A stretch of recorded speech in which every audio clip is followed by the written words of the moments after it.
Duto Realty is a homegrown business with an eye for getting the job done right. From football games to Sunday school and everything in between, these ladies care about our community and the people in it. Helping buyers and sellers in all of Florida with all types of transactions, including residential, commercial, farm, or vacant land. They do it all. They even offer auction services and sellouts to always get the job done right.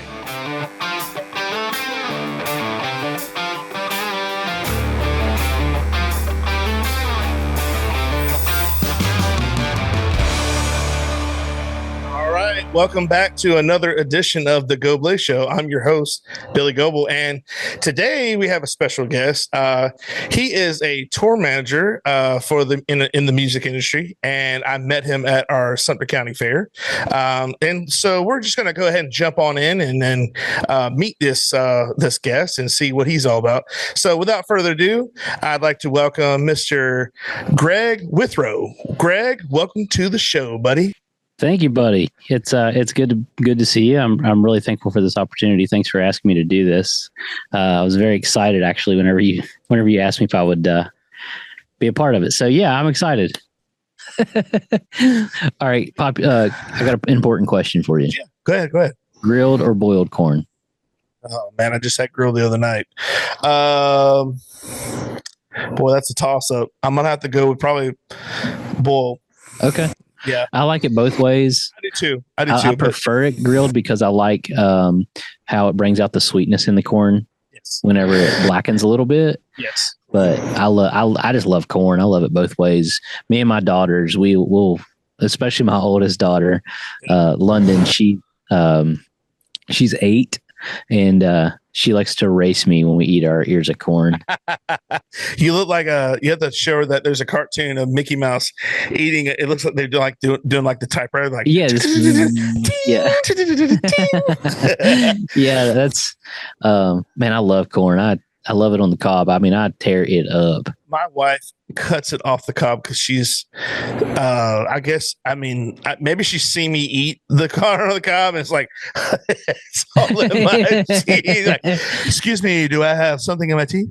It's all over everything. If you eat it right, it's on your hands, it's on your face, it's like in your ribs. teeth. Yeah, absolutely. Do you like stuff on your corn? Like, yes. Like the tahini and all that stuff. Yes. Or this is gonna sound weird, but you need to try it. Just do butter and lemon pepper salt. Try that on there. I'll try it. Dude, it's so good. I'll try it. It has like not a sweet and sour, but it's kind of like a sweet and sour because you got the sweetness of the corn, but then they got that salt and a little bit of lemon. It's a good time. Yeah, that sounds delicious. So you cook, so it sounds like you grilled the other night. It sounds like. Yes. So steaks. Do you like to grill them or pan? Now that I do both, but when you're grilling, I've got 3 methods. I've got, including the grill, the flat top. I got the 4. I got the Blackstone. I've got a Weber for the charcoal, and I've got a grill that I can cook over a fire, like a wood. Oh yeah, wood fire. I have a fire underneath it and cook over that, and then I had a gas grill, but the propane thing was kind of ate up. After a while, it starts to corrode and everything. But I over wood is the best way to go. I love to grill over wood. Anything, ribs, steaks, anything like chicken, whatever. And they sell those little. So if you go to y'all have a Publix up in West Virginia or no? We do not. We have man, you got to go to Kentucky. Oh yeah, you got Kroger. Well, Kroger has So normally, any supermarket, you go in there and they have in the grilling section, they'll have the little chip pieces of wood, not pellets, but it's like the little. Oh yeah. Like if you have a smoker, you can put them in there, and they're looks like mulch.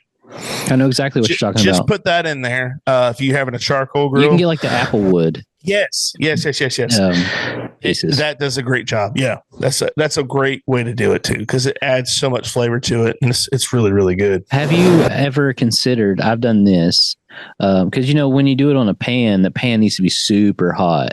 So I do the pan. I'll do a cast iron over fire, and that yields a fantastic result because you're getting the best of both worlds. So you get all the smoke in there before before the sear closes it off, but as well as that really hot pan sear. So you get that, and then you can throw it on the grate real quick. Yes. Yeah. And how do you do your steak normally? So what medium well? I like mine medium rare. Medium rare. Okay. Yeah. And that's not as bad as rare. Rare's like eating the salad next to the steak. I like it. You call the guy over, you go, hey, let's eat my salad here. Oh man, my wife likes hers a little more done than I do. So hers is typically about a medium, but a good cut of meat that's cooked well, and prepared well. She has done a medium rare as much as she doesn't like it, but we've ventured into some good steaks. We like steak. Now, I'll tell you this. You ever been to like a cheesecake factory or anything like that? Yeah. Yeah, of course. So you can get ahi tuna. And yes, it's very, very good. But me and my oldest daughter love ahi. Oh, do you? Yes. But when I get it, I went to the went to the one in West Palm Beach, and I just told him, I said, I rarely give instructions when I get stuff ordered, but I just told the waitress, I said, can you cook it like a pork chop? And that's it. That's all I said. So they bring it out and it's rubbery. It's like, I'm like, no. I want it cooked. I don't know what it is about that it's like that fish, that rubbery. It's like, like you're almost eating like sushi. I don't do sushi. It basically is sushi. Basically, I don't do sushi with fish. Okay, I'll do the crab meat and the, like a California roll. So when you say rubbery, see, I only ever do it seared. So each side is seared real quick, but it's never been rubbery for me. It always inside's real gummy. Oh, see, this is like, it's still gummy. You know what I'm saying? Like, it's weird. I wonder if you've had it poorly prepared. Well, I did send it back, and I am not. We just talked about tipping earlier. Yeah. I'm the kind of person, I hate to send back. That's the number one rule in the restaurant business. You don't send stuff back, bro. You can't do it. So this was the only time that I ever said, can I talk to you for a second? This is not exactly how I wanted it prepared. I'm not mad. I am so far away from mad that it's not even funny. It's all good. I just need you to take it back and cook it a little bit longer. Oh my gosh, bro. They sent out the manager. The owner was there. They're like, sir, we're so sorry. I was like, guys, it's all good. I'm not mad. I never raised my voice. I was like, I'm not mad. I just want it. You should be able to get it cooked the way you want it cooked, right? If you're going to pay for it, they're like, oh, we're going to comp your meal. No, stop. You're being I'm happy to pay. Really irrational right now. Right. Just make it right. If that's the business you're in, is customer service, make it right. It's not a big deal. I would have done the same thing. No problem. Take it back, put it on the grill.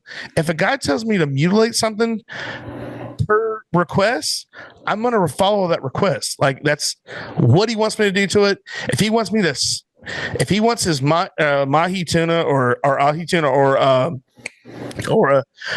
filet mignon burnt to a crisp, that's the way it should come out.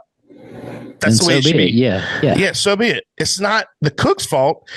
Is that something that you normally do? No, but it is a special request. That's like saying someone with a peanut allergy goes in there and you go, I brought you some Reese's pie. You totally ignored what I just told you. Yeah. I mean, that's a little drastic, but it's still the same outcome. You don't have what you need. It's plain and simple. You're not getting what you asked for. I agree with what you're saying. I think there's another side to that as well. Like, you probably shouldn't go to that restaurant if you're looking for beef jerky. Never again. No, you shouldn't. No, if you're going to get beef jerky, just go to the convenience store. They Perfect sell it time all. for this to freeze up. Oh, I was wondering why you were. What happened? Let me. And we're back.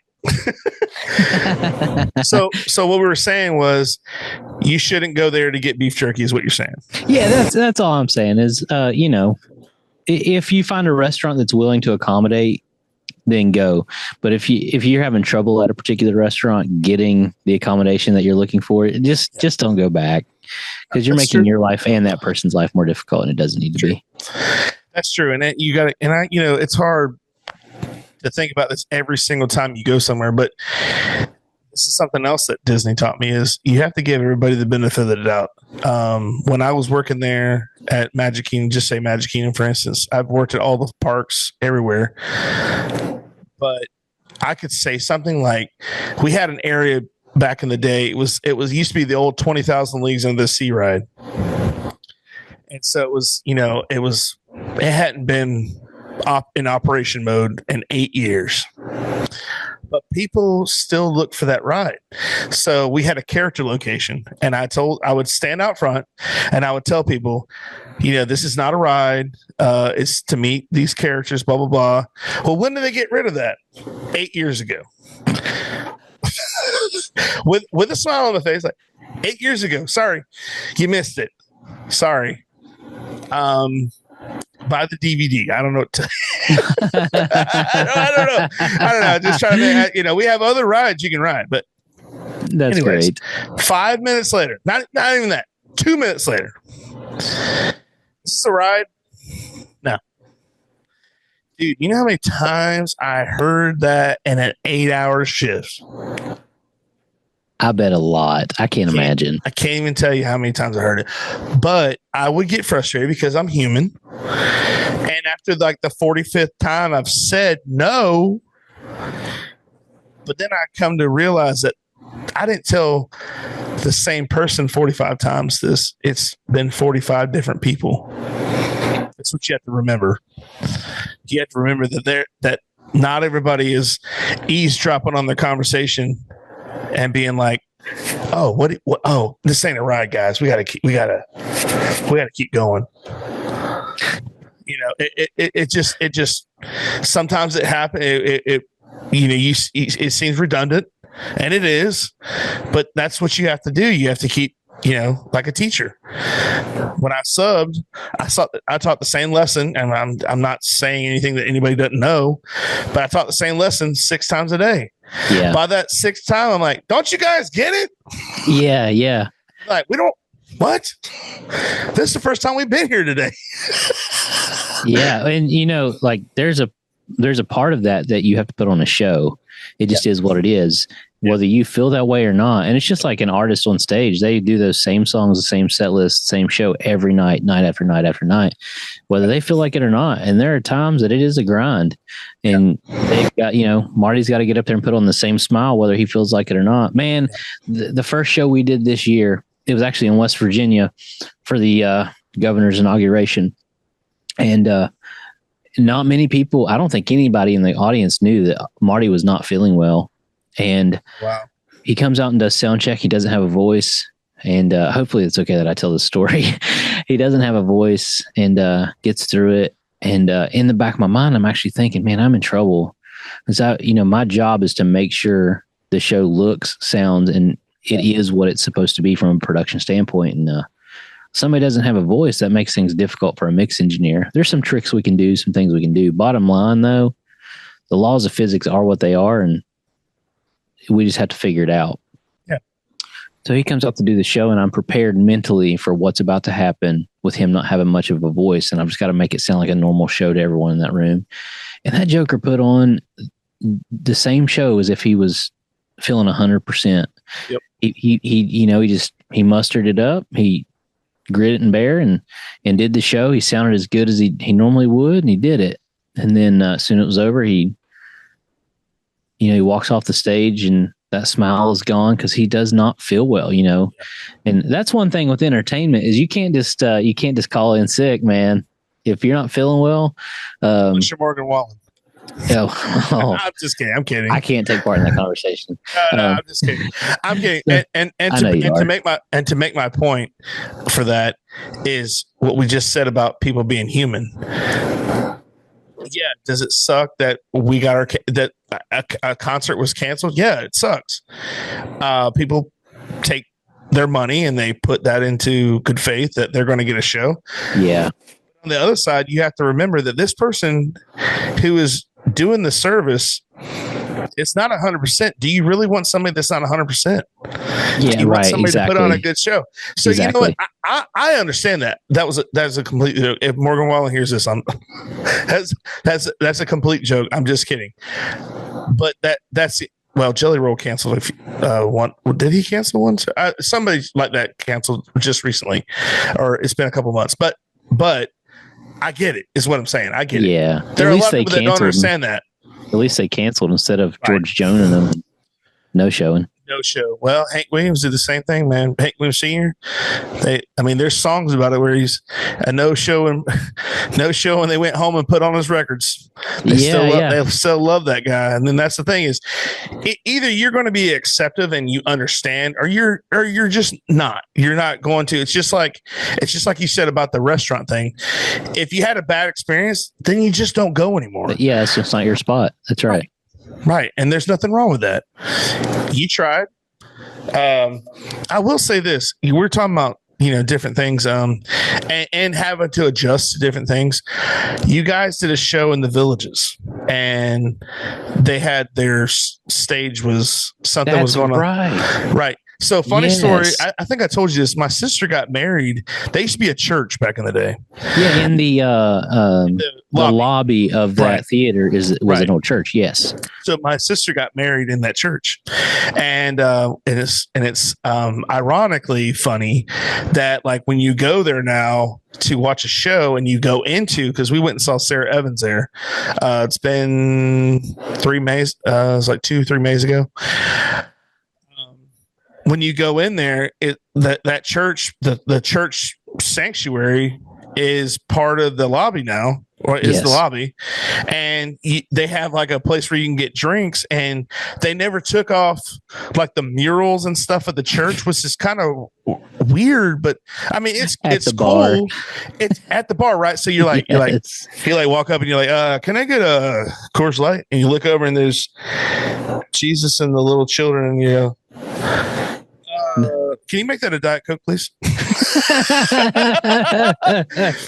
I'll take anything in a silver can. Man, that's funny. Yeah. But you're talking about adapting. You guys couldn't play on a stage, and it wasn't anything that somebody did. It was just something that couldn't be. Yeah. Right. It was a fluke, and they were looking at me when I first walked in, and the house guy, man, I forget his name. This is so bad. He was, as soon as I walked in, he had a look on his face. He wasn't like, I could tell something was wrong. He said, man, I think we've got a problem we're going to have to work through. And I said, yeah, what is it? What you got? I said, it can't be that bad. We're here. So, we can't be that bad. He's like, well, the fire curtain fell in the theater. And most people don't know that there is a fire curtain in just about every theater in the world. So if there's a fire, the fire alarm goes off. There's this curtain that will drop in on the downstage, on the front of the stage, as you would know it, to block the stage from the audience, because the stage above the stage is like a big chimney. So above the stage is all the rigging, all the steel, all the line sets for the battens, for the pipe and everything. And that goes up sometimes 60 feet, sometimes even more. So if there's a fire that breaks out, that curtain coming in blocks that from becoming a chimney and causing a draft, making the fire bigger. So their fire curtain had come in, it had fallen, and they couldn't get it to go back out because some stuff had failed. Some actual hardware pieces had broken, as they're supposed to, because it's made so that certain pieces will break. They will shear for that mechanism to work. Right. the tensile strength is built for that. So curtain falls and they can't get it back in because they can't get up to replace those pieces that have failed. So he was like, man, I don't know what you guys want to do. And in the back of my mind, I'm thinking, we'll just figure it out. We'll put a show on the stage and move the whole audience up there if we have to. Like, we'll figure this out, whatever. And, I'm rattling. He says, well, we've got this stage in our lobby. Come in here and look at it and see what you think. And I walk in there, and the place is gorgeous. Yeah. It's stunning. Absolutely beautiful, yeah. It really is. I mean, it's amazing. That lobby looks better than probably 30% of the theaters in America. Like, it's so nice. Right. And it's already got lighting for the stage. They had already ordered sound in for us. So the sound company was there. We could set sound up. Like, there was no reason to not go ahead and do this show other than capacity, but we'll figure that out. We'll put people up because there's like a balcony that goes around that right. lobby. It's amazing. It's perfectly set up. So yeah, man, we just, that's another thing that kind of falls on me as the TM is like, just figure it out when problems arise, figure it out and then communicate with the team. So I went in and told Marty, our lead singer, what was going on. And, he didn't panic. He didn't fret. He said, he was just like, I mean, cool, whatever. Let's do a show. People are still going to love the show. Yeah. So, I just let him know what was going on with the fire curtain and whatnot. And didn't bother him. We were still going to put on a show, man, for the people. Yeah. And that's the thing is when you learn to adapt like that, you're like, when something happens, you're like, hey, what do we got? Are we still operating? It's almost like, reminds me of like almost like NASCAR, how NASCAR is when the car comes off the track, say they got rubbed, they cut a tire, they get back, they fix the tire, something else goes wrong, they go, can we finish the race? That's the primary goal is can we finish? Can we get back out there on the track and finish what we're doing? Regardless if I can see out the windshield, if I'm overheating, I got fluid all over, whatever the case may be, whatever it is, we need to fix it or make it work so we can get out there and do the ultimate goal is to get out there and try to win this race. Yeah. And there's an end goal there, laps equal points in NASCAR. And, they're trying to maintain points so they can be in the running for the championship. And then also too, there's a sponsor that is paying a lot of money for that car to be on the track. It needs to be on the track no matter what it costs you. It needs to be. And same thing. We have people that bought tickets. We've got to put on the show. Yeah, and that's the investment, right? And that's the very commendable part about the whole thing is you had to take what you had and fly with it. You had to go with what you had that was given to you, and it was just like you said. It wasn't like this was not planned. No. This is something that so you turn something negative again, just like with the whole ear of corn and the worm. Yeah, take your negative experience and turn it into something positive. Right. Yeah. Hey, can we still run without it? Can we still do this without it? Do we need a spot guy? Do we need a spotlight? Do we need a can we still go? Keep going.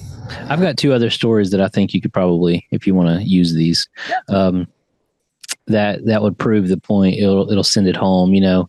Some of the most successful people, they're disciplined and they figure it out. Yep. And if they've got those two attributes, everything's going to work out for them. They're going to find success, whatever success looks like, because it looks different for everybody. Absolutely. So, let's see, was it January or February? Our bus stays in Muscle Shoals, Alabama. And I encourage anyone listening, look up Muscle Shoals, Alabama, and watch that documentary, as it is fascinating. Muscle Shoals holds a lot of music history. The band is based out of there. Marty and Mike still live there, and that's where our bus stays. Marty calls me one day. We're getting ready. It's the day of a bus call. A bus call is when we leave to go start our run. Day of a bus call, and the trailer lights are not working on the trailer that we tow behind the bus with all the equipment in it. Lights aren't working, and you can't run like that. It's very dangerous and it's very illegal. For anybody listening, it's very dangerous. You should never run without trailer lights. So, and we drive at night and when the trailer's black, so it's just no bueno. So, he called this guy to come and look at it because I was hours away from him. I wasn't closer. I would have just went and looked at it and fixed it myself. And he calls up this trailer specialist, and they couldn't get it. They couldn't get it figured out. The guy was there for, if I understand correctly, 3 or 4 hours and could not get those lights to work. They tried everything. They'd put a new module on the bus side. They had rewired the trailer. They tried everything. Could not get it to work. So, and in the back of my mind, I'm thinking, all right, what are we going to do? We could rent another trailer in Nashville, but that's a problem because Muscle Shoals is 2.5, almost 3 hours from Nashville. All the equipment's down there. Like, we can't. What are we going to do? So the guitar player was with me, Austin, and man, he's just a go-getter. Austin is. He's just very much he's just along for the ride, and he's going to work hard doing it. So I let him know what was going on in the trailer, and since I'm probably going to have to go get a box truck and go get that equipment, we're going to have to just make the run, follow the bus with the box truck and go. And he's like, all right, let's go. I never even had to ask him, could you ride with me and co-drive it with me? And never had to ask him. It was just, all right, let's go. Yeah. So that's what we did. We got in the box truck. I made plans, and the bus still picked all the other guys up in Nashville, and they took off. And me and Austin met him at the first show with all the gear in the box truck. And we made the run. And it was, thankfully, it was just down through East Texas and back, so it wasn't too terribly far away, if I remember correctly. Well, we get the lights on the trailer fixed, and 2 weeks later, we go down to out somewhere like Southwest Texas, and we're getting ready to pull into the venue, and Marty's driving. He has a CDL, and he's the co-driver. He picks up the second drives when our main driver Jimmy is over his time. Yeah, Big Jim, man. I love that guy. He gets me home safe every week to my family, and he's my buddy. He's awesome. He really is. So Marty said, "You're never going to believe this." Marty said, "You're never going to believe this. Look in the mirror over here. We've lost a tire on the trailer." And I was like, "No, you're joking. There's no way." I thought he was pulling my leg because we'd had some trailer issues, and so I look in the mirror, and sure enough, there is one of the tires missing off the trailer. It's just gone. We don't know where it is. Oh my gosh. It's just gone. The whole hub is gone. Oh my gosh. The wheel, the tire, the hub, it's just gone. We got ourselves a 3-legged dog now. So we pulled into the venue and start looking for a hub, just try to get this thing fixed. I call a guy, he comes out and he works on it, and he looks around. We cannot find this part that we need, and we have a show the next day. So this is the first show of the weekend.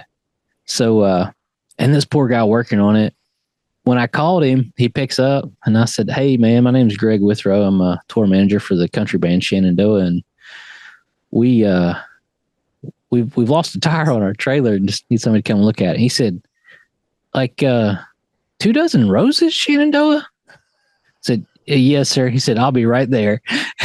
And it turns out he's a really big fan. Oh, that's cool. So he came, and man, he took every tire off that trailer and made sure every bearing was greased up for us that day. And he wouldn't let us pay him a thing. We always try to take care of people. We never want somebody to. So he's like, "No, I'm not letting you pay me." He said, "I couldn't fix your real problem because we couldn't find the hub, couldn't find the parts. We still had ourselves a 3-legged dog." So I got that guy tickets, he and his wife, to the show, and you would have thought I gave them $1 million that night. And that meant, and he still texts me every now and again to check up on us and see how our trailer's doing, which is super kind, really nice guy. Cool. That's cool. But I looked at Austin, I said, "Buddy, it's our time to shine." He was like, "What do you mean?" I said, "We're going to have to get a truck again." Box truck.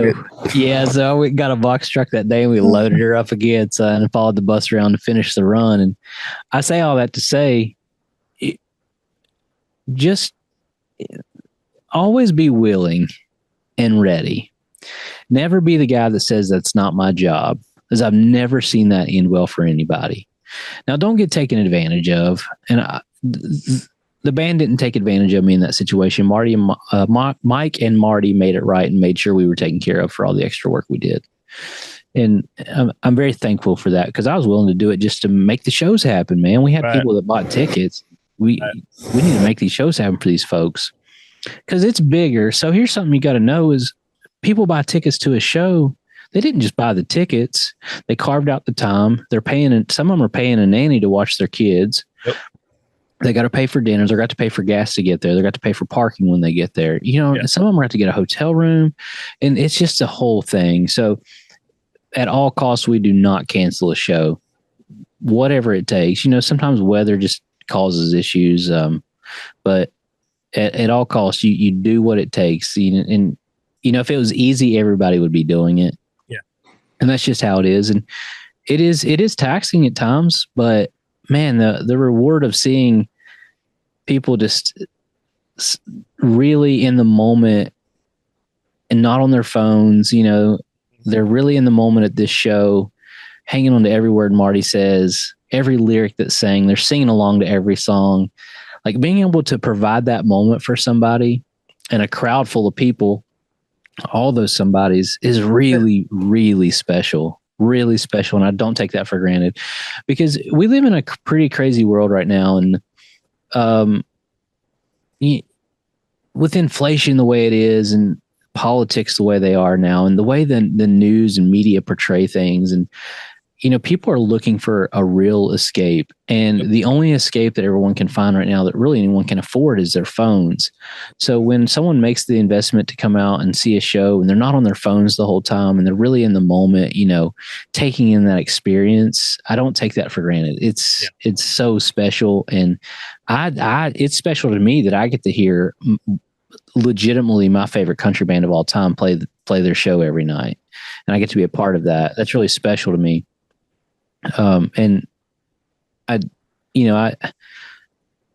there are times I get lost in the work of it, but I really try to take that in and try to be thankful for it night after night. Right. For everything, even when it's, taxing. And there have been times that I've had to pull all-nighters because one time we couldn't find a battery for a generator and it went dead and we couldn't get it to start. It wouldn't jump. It wouldn't do anything because the computer on the generator.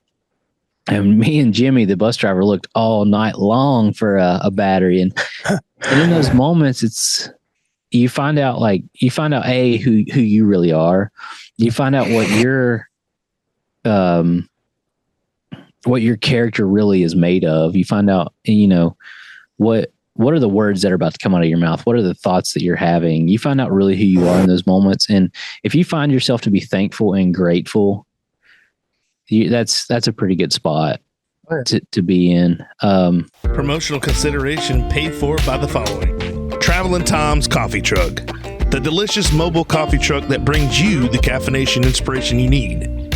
We deliver signature coffee products like our Nitro Cold Brew and Caramel Frappe to any occasion or festivity. And for those who don't like coffee, we offer a variety of delicious hot chocolates, energy drinks, lemonades, and teas. That's Traveling Tom's Coffee Truck. Whether your water is supplied by a public municipality or a private well, for residential or commercial use, Purified Water Services LLC has the solutions to provide you with simply clean water. We offer a complete line of professional water filtration equipment and accessories. Soft water makes a difference you can see and feel. Water heater and appliances last longer with less maintenance. Iron and H2S filters eliminate iron stains and offensive rotten egg odors and protects your water softener equipment from iron fouling. No matter what your problem is, Purified Water Services LLC has a solution. Contact Kenny Williams at 352-446-2709. Promotional consideration paid for by the following: Webster Ace Hardware and Farm Supply are generous sponsors for today's podcast. They have been a family-owned business for 27 years. This helpful hardware store sells items such as archery, Ariat clothing and boots, Wrangler jeans, case knives, Hammond's candies, and live fishing ware. They also have a full selection of hardware, RV supply, propane, Ben Moore, Royal & Clark, and Kingston paints. You need a barn or fencing job done? Custom barn kits and roofing metal are provided at your local Ace Hardware store. What about a new grill for the yard? Traeger, Big Green Egg, Weber, and Blackstone are found here, along with all the accessories to go with them. Stock up your workshop with DeWalt, Milwaukee, or Craftsman tools. They got you covered. Remember to go to ace.com to shop their entire line to have items shipped directly to the store. Pat's Taps at Catfish Johnny's. Pat's Taps is Lake Penosofsky's newest tap room, offering 14 rotating craft beers on tap. We also offer bottled domestic beers, seltzers, ciders, and wine, as well as a variety of appetizers and pub. Our family-friendly tap room is a great place to come hang out and enjoy some one-of-a-kind craft beer. You can find us on Facebook, Instagram, or the Untapped app. Looking for custom apparel that stands out? Welcome to the Stitching Heifers, Bushnell's premier embroidery and custom apparel shop. From custom hats, t-shirts and jackets to unique gifts and business branding, we specialize in high quality, personalized apparel that reflects your style and vision. Step into our exclusive hat bar and design your one-of-a-kind custom hat, perfect for personal flair or promoting your brand. At the Stitching Heifers, we're committed to bringing your ideas to life with exceptional service and attention to detail. Whether it's for you, your business, or a thoughtful gift, we're your trusted partner for all things custom in the heart of Sumter County. Stop by today or visit us online to get started. The Stitching Heifers, custom style, local heart. When it comes to building in Sumter County, experience matters. From remodels, barns, additions, and accessory buildings to creating the custom home of your dreams, our Hogan Construction delivers quality you can trust. Russell is hands-on and on-site daily, going above and beyond to ensure the project isn't just completed, but crafted to perfection. He doesn't just meet expectations, he exceeds them. For a builder who puts integrity and craftsmanship first, call R. Hogan Construction today at 352-793-7660. Russell Hogan Construction. Built on tradition, built to last. Catfish Johnny's Restaurant, serving the Lake Pennsauken and surrounding areas since 1990. For the last 33 years, we have strived to serve great food at great prices and a friendly, casual atmosphere. If seafood isn't your thing, our burgers or wings are the best around. We have daily specials too. Check us out on Facebook or Instagram for more information. I recently got a job offer to work with another artist, and it was actually the weekend that we lost that trailer tire. And in the middle of all that, it was still easy to say no. Yeah. And I knew that I needed to be here where I am right now. Right. And that was a really cool moment, a really cool situation to feel right in the middle of chaos, to be thankful to be in the middle of that chaos. And you know, the thing is that experiences like that make your job, you know, when it all comes down to it, it makes you feel how incredibly like thankful and lucky how you feel, you know, like you're saying, yes, you know, like even when you're having a bad situation, like I said earlier, I'm like, you know, I might have a bad day at Disney or my job now, and I'm like, is it really that bad though? Like, you know what I mean? Like, yeah. You look at somebody else who's one of the examples was I was working at Magic Kingdom one time, and this little girl came in, and she was in a wheelchair, had hoses all over her body, man. Just wow. It was like, and a little girl, wasn't like an adult. Wow, it was a little girl. And she had the biggest smile on her face. No. And I thought, my God, like here I am. And I'm sure I was upset about something, complaining about something stupid. And here comes this girl without a care in the world. And she's going through all this in her life. Yeah. And it really makes you think, what really matters to you in your life? Like what really matters? Like I said earlier, what are you praying for? What are your things that you're actually, you know, thinking about, and that what are you using your talents and, you know, energy for? I like that thought, man, a lot. You really provoked something in me with that. Like, what are you praying for? Like, if you were to get all of it right now, would it really be what you need or what you really wanted? You think you want it. Right. Is it really what you wanted? Because you know, the blessing is the curse, you know. You get a really nice car that comes with a pretty big tax bill. Do you guys have personal taxes in Florida? We don't have state tax. We have we just have income tax. That's okay. It. You don't have to pay for you don't have to pay taxes on your car every year in your house? No, well, insurance wise, I don't I don't know. The insurance is so crazy down here. You could have insurance one week and then next week they drop you because there's a hurricane coming. And okay, yeah. See, we have to pay taxes on everything in West Virginia. Most states, really, but so I'm sure there's something that they're getting money out of us somehow. I gotcha. A friend of mine moved to Florida this year, actually last year, so he filed taxes. And he didn't have to pay income tax, and he was just elated, because of it, because that's a pretty significant hit. But that's why a lot of athletes, when they move, they'll come to Florida. They if they have to choose, like, come to Florida or any other states, like let's say California, for instance, they're going to come to the majority of them come to Florida because of the taxes, the tax rate they have on there. But back to the blessing is the curse. Like, we prayed for this house and this studio and everything we've got, but it's also the curse. I have to take care of it. I have to pay taxes on it. Yep. So, and I'm not saying this isn't something that we needed to pray for, because it is. We need this, and it's been a real blessing to the family. Right. But I really like that thought. Is what you're praying for really what you should be praying for? Like, that's a great thought, man.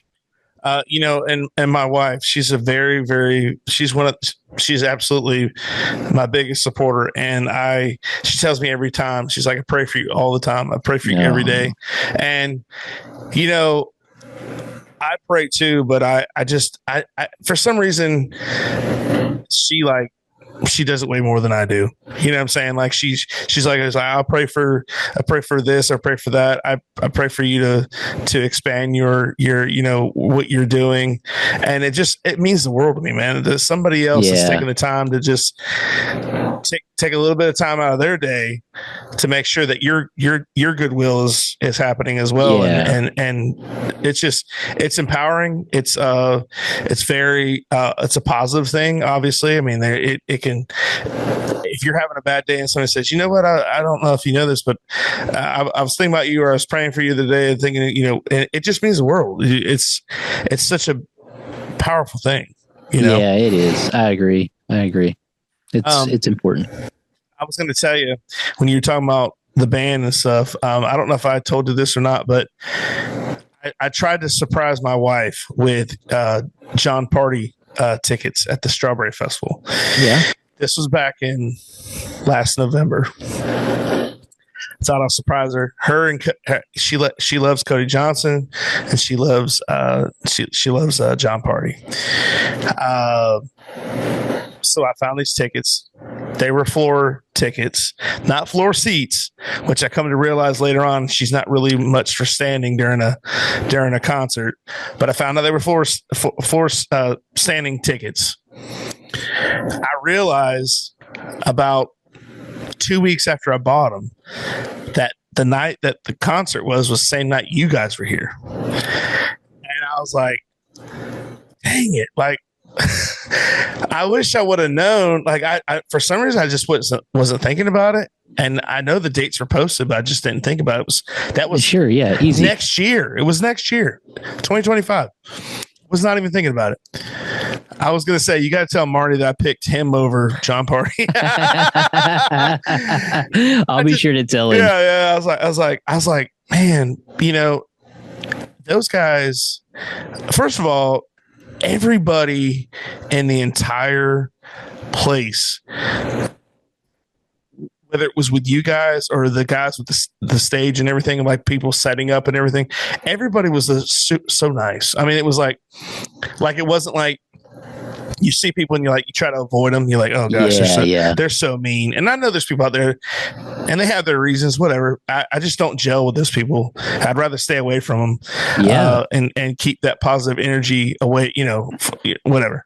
But anyways, like I made a comment to, I think it was Mike. Mike had those neon shoes on. Yeah. Greg, I asked him where he got them from, and he's like, "Here, I'll send you a text. I'll send you a link." I'm like, "Oh, okay." Yeah. Like, yeah, I'm which phone number? Yeah. Give me your number. I'm like, yes. What's going on right now? am I being punked right now? That's hilarious, man. Those guys with the stage and sound. That's the Herald. I don't know if you knew that. Keith, Jeremy, and what was the Rob last Harold. name? Harold. Yeah. United Sound and Rental, or United Sound and Electronics. Man, they're my buddies. I've really I've cool worked some guys. shows with them, man. We've been in the thick of it with them. They my company and United was providing production for a show over in Rush, Kentucky, and at an outdoor park, and it was on this valley fill. If you guys don't have a lot of mountains in Florida, so you may not know, like they'll push the tops of these mountains off and to fill the valley and make almost a flat spot there. Okay. And this tornado had formed and there was nowhere for it to go because we were in the mountains. So it hit that valley fill, that only flat spot, and just picked up everything and threw it. Oh my gosh. So my guys were there. I was off site setting up another show in Ashland, Kentucky. And I get a phone call. It's telling me that our screens were on the ground, and these screens are big. So if they're on the ground, something is very wrong. I was like, man, what's going on? Is everybody safe? Is everybody okay? And they're like, yeah, everybody's good right now. But a tornado just blew through here. No one got hurt. No one got killed. A total miracle. Yeah, that's crazy. Their stage was there, and we were taking care of another stage. And those guys, the Heralds, man, they were quick to jump into action to help my guys. Because they were young, they were really young, help them get everything tarped and covered up, and they did the best they could. And I'll never not remember that and be thankful for that. Because in the world we live in, they very well could have seen us as competitors because we do the exact same thing. But instead, we've made friends in those guys, and they've given us some work, and vice versa. We work together now, and I think that's a really important thing to remember just going through life. Like competition is healthy and it's good. That should exist because that's the checks and balances for business and economy is competition. And even Elon Musk would tell you that. He welcomed the other electric vehicle manufacturers coming along because of the competition. He knew that would be good for that industry. So don't be going around speaking ill of other people and whatnot, because you never know. And now I work with these guys on a different level when they're providing production for Shenandoah. So it's good to have that great relationship because things could be very different, Oh yeah, no doubt. Because of our competition in the same state. But yeah, man, good dudes. Yeah. All around experience. If you guys ever get the chance to see Shenandoah live, they're very, very good. I wish I hadn't waited so long to see them. Cause I remember, like we talked earlier about these bands like that they're part of our lives, man. This is like, I'm not saying that they've been around a while, but it's been a while, but in a good way because they're part of our life. It's like if you were to meet someone that you used to watch on television growing up, or whenever you were at the time that the show came out, if I met a certain character from a show, I'd be like, oh my gosh, you have no idea. They don't have any, they don't have a clue what they've done. Yeah, right. We're very grateful for what they do. You just kind of, you're very thankful for all they've done and the music they brought to the world. And you're talking about that guy that was talking about, that came and, you called him up and said, he's like, the Shenandoah? Yeah. It would have been funny if he said, because I did hear this earlier, or when I was talking to him at the show, the guy should have said, oh, I'm a Diamond Rio fan or something. Because I know they were together at one time, were they? Is that what I was told? From what Don is, I think was it Donnie said that? They weren't the same band ever. No. They were they played somewhat. They're still friends. Yeah. We have a show with them coming up here in just a few weeks. Okay. And Marty Rowe actually talked about this on a podcast. I heard, I think it was on the Bobby Bones show, okay. That Diamond Rio actually got their name from the Shenandoah guys. Oh, okay. Because they were booking, Shenandoah was booking hotel. It was either under Diamond Rio or just Rio. I encourage everyone listening to go check out that episode on Bobby Bones with Marty Rowe from Diamond Rio, because it's really cool to hear that story, as they needed a band name. Diamond Rio did. And, they were friends with the Shenandoah guys, and that's how they got their name, Diamond Rio. Yeah, both bands great. Like I said, growing up with those guys, I mean, it'd be different if it was like one song, but they had so many songs that you're like, you almost related to. You like, it just, I don't know. Those two guys are the two bands together have. When you talk about '90s country, that's absolutely. They're definitely on my '90s playlist. I can for sure say that. Yeah, same for me. Yeah. I mean, same for me. They're on. I mean, you can go to, and that's what I love about Amazon Music. You can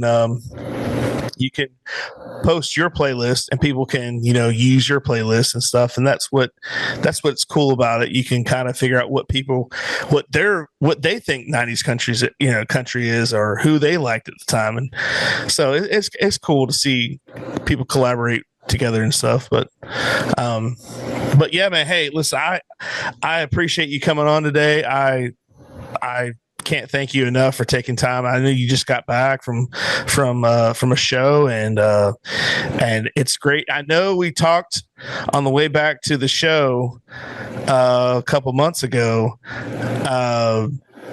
but you should definitely start your own podcast. Okay. I know you're on the fence about it. We talked very much on the fence. You should definitely do it, because I'm telling you right now, it is very rewarding. You get to talk to people. Greg, I would not have met you if I didn't have the opportunity to do what I did at the fair, much less just meeting somebody with your personality. And it's like a magnet. You always go to the people that are somewhat like you. The personalities tend to pull each other. Yeah, that's right. Toward each other. If you didn't have a great personality, there's that. I remember I said that standoff. You're going to be, all right, I'm going to go sit over here and don't bother me until you need a ride. Yeah, that's right. You know, but that's typically what we get for runners, to be quite honest. Hopefully I don't offend anybody that's heard this and has been a runner for us. We've had some great runners, but typically they just kind of keep to themselves. I absolutely had the best time of my life.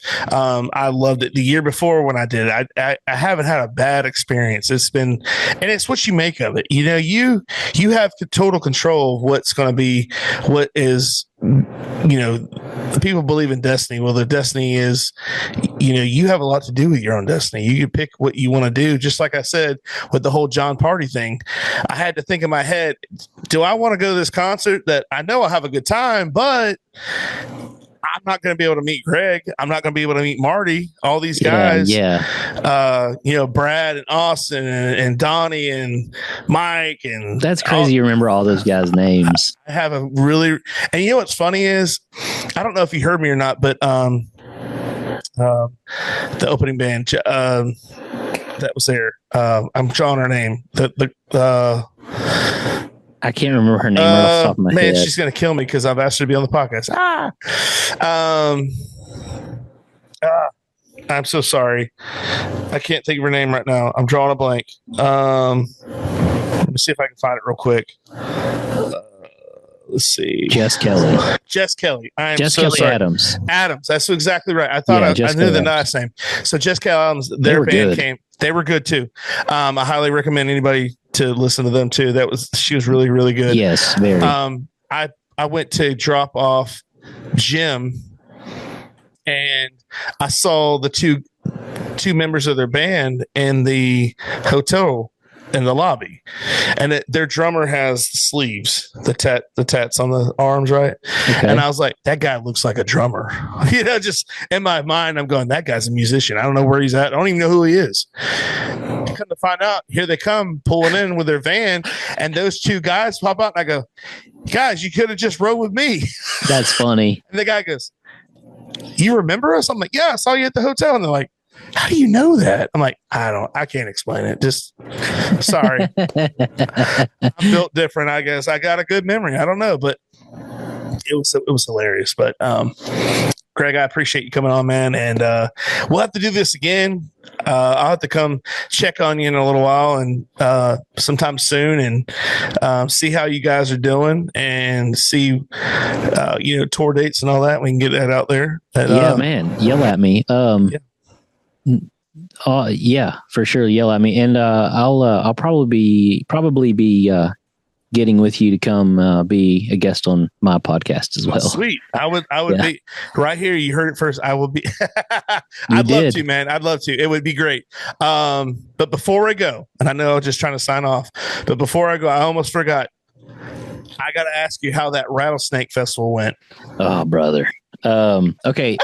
In general, it went really well. Explain. You got to explain to the folks because they're not going to know what you're talking about. All right. So Shenandoah played a show in Opp, Alabama, called the Rattlesnake Rodeo. And this festival has been going on for 65 years. This is the 65th year. And what it is, my understanding of it is they catch these snakes and they bring rattlesnakes and they bring them in to kind of show them off and whatnot. And there is a tank that they put them all in, like this big trailer that they throw them all in. And man, they have like rattlesnake races and stuff during the day where they've got this circle and first one out. It's the craziest thing. They feed, people are selling rattlesnake implements and items and rattles and everything. Man, I tell you, snakes are the one thing that freak me out. I do not do snakes. At all costs, I stayed away. I'm very thankful. They'd been trying to get Shenandoah for this event for several years, and it never worked out with the routing, with tour routing. Well, this year, it didn't either, but we were going to make it happen. So we didn't get there till 1 o'clock that day. Oh, wow. The show was supposed to start at 1 o'clock that day. That's late. That's late. We, the show that I met you, we rolled up at 9 a.m. a little before, and we started our load in at 9:30 a.m. Yep. That's our normal. We got there at 1 o'clock, and the guys played at 3:30. So it was just boom, boom, boom. We set up. We didn't get a sound check. We just set up, tapped on all the mics, made sure everything worked. Opener played. The opener got done, and we played. Yeah. And man, all show I kept looking around because it's on a football field. In Alabama. Okay. A really nice football field, high school football field, if I remember correctly. And it's a really nice place. The bleachers are built in. They're concrete, but they're built into a grassy area around the football field. It's gorgeous. It's a really pretty place. And so I'm standing in the middle of the field looking at the stage. I'm standing at the console, and I just couldn't stop looking around just to make sure no snakes had gotten out, because somebody had told me some previous TM friends of mine were like, honestly, we're telling you, snakes have gotten loose at that festival. You just never know. And so I asked around when we were there, I was like, have you guys had any of these things get out? Show? And they're like, it has happened. There's been one or two that have gotten loose over the years. And man, the whole time, because the tank where the snakes are maybe 30 yards left of me. They're not far. Dang. Yeah, they're not far. And no. I hate snakes. No bueno. That's what I do. So I was just looking around the whole time, just waiting for something to rub my leg.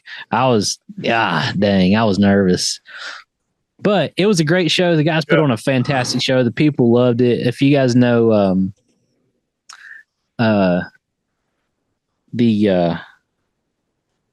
kid on TikTok that did 24 Roses. Oh man, the guy. Yes, I Cutler. was gonna. Yes, I was gonna ask Marty. There. Oh, okay. That guy's awesome. The kid's awesome. Yeah, he is. Cutler. He got up and sang with them on 24. Did the second verse with him. That's cool. He's a good kid, man. He's a really good kid. Very respectful. They've raised him very well, or are raising him very well. Yeah. Well-mannered, just a respectful kid. And I really appreciate that. Daniel's his dad's name, and they're good folks. They'll text when they're coming out to a show or something, and they never ask for anything. They just letting us know they're going to be there, and good people, man. Little Cutler, look him up, Cutler on TikTok. I just got TikTok. You did? The Goblay show is on TikTok now. Yes. Perfect. I'll look that up. Yeah. That kid went viral on TikTok for 2 Dozen Roses. He was singing it on a boat real loud. Yeah, when you first said that, I know what you're talking about. But the other person, and I'm sure you've seen this because it went. Well, it was on Facebook. I don't know if it was on Instagram or TikTok, but it was a young man who had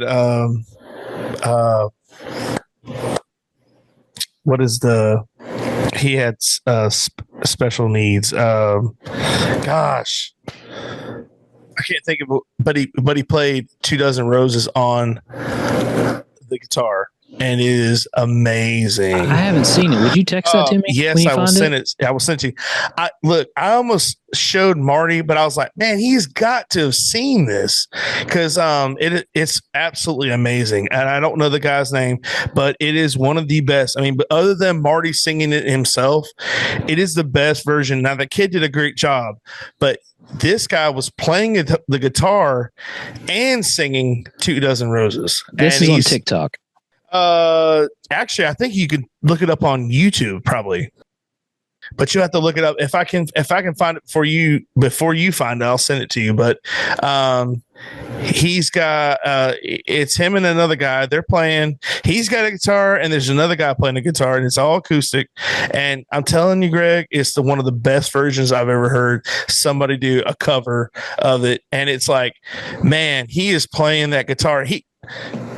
I got to give props where it's due. This young man was playing that guitar better than I've seen people ever do it. And you say he has some kind of special needs?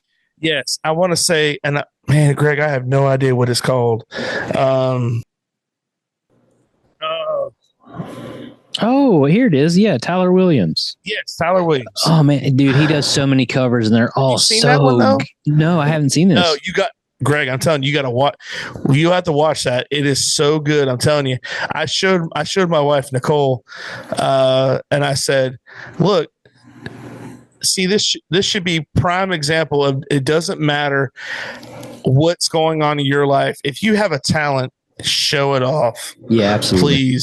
Please show it off. Yeah, it is so good. But I'm gonna go ahead and sign off. I appreciate you coming on, and Greg, I hope we can collaborate in the future, and I'd love to come on the podcast. And I thank you so much for taking time out of your busy schedule, like I said before. And I wish you the best. You guys have a good time on tour, and good luck. Yeah, man. Thanks, Billy. Appreciate it. Guys, that's going to do it for this edition of the Goblay Show. I appreciate you guys tuning in. That was Greg Withrow, I'll say a good friend now, and tour manager for Shenandoah. And we wish him the best. I want to thank all the sponsors. Thank you so much for everything you do. Without your help, none of this is possible. And I can't thank you enough. Until then, we'll see you next time. Bye, everybody.